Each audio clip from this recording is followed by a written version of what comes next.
Aujourd'hui, je vais vous présenter comment vous inscrire une course sur le site canicompete.com. Alors la première chose à faire, c'est de créer votre compte. Donc ça, on l'a fait déjà dans la vidéo précédente. Ici, on voit bien que je suis connecté sur mon compte. Je vais utiliser la carte pour visualiser un petit peu les courses, sélectionner la course que je veux faire. Donc nous, on va s'inscrire à celle-là. Donc c'est le Cani Rally seconde édition, près de Rouen. On l'ouvre, hein, on a les différentes informations sur la course. On peut voir que la date limite pour s'inscrire, c'est le 27 août. On peut voir que le nombre de places est limité. On a la fiche, on a la carte, voilà, on a pas mal d'infos. On va aller dans l'onglet courses pour visualiser les deux courses proposées. Donc le Cani Rally 10 km, 18 km. Donc on va s'inscrire aux 10 km. On clique dessus. On est automatiquement reconnu par l'application vu qu'on est connecté. Notre catégorie, elle est automatiquement calculée selon notre âge. Donc là, je suis en senior. On reconnaît le petit blabla juridique. Notre licence est automatiquement sélectionnée vu qu'elle correspond à la course et à la période. Le club de la licence. Sur cette course, on peut inscrire 2 chiens. Le deuxième chien n'est pas obligatoire, c'est pour ça que c'est déjà en vert.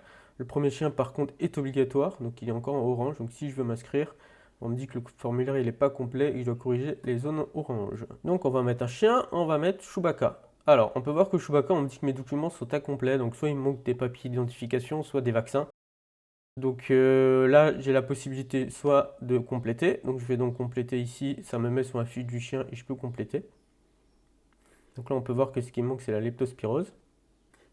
Soit je peux m'inscrire comme ça et mettre à jour les documents plus tard. Alors, si je ne les mets pas à jour, l'organisateur va les refuser. Quand il va vérifier chaque document, il va avoir une alerte, il va refuser en me disant que si tu vas t'inscrire, il faut que tu mettes à jour les documents.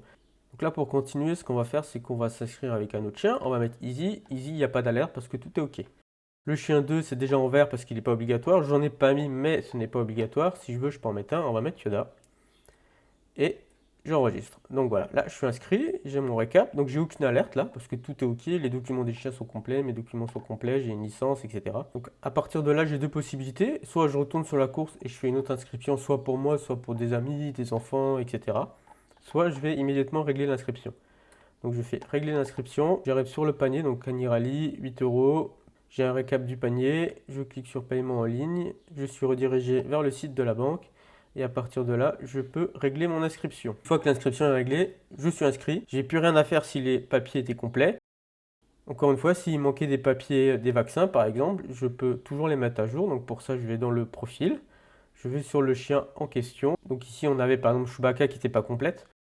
Je vais sur Chewbacca, identification vaccin. Et je mets à jour tout simplement le vaccin. Quand je vais sauvegarder, si Chewbacca est inscrit à une course, automatiquement le statut de cette inscription sera mis à jour et l'organisateur pourra alors visualiser tous les documents et les valider définitivement.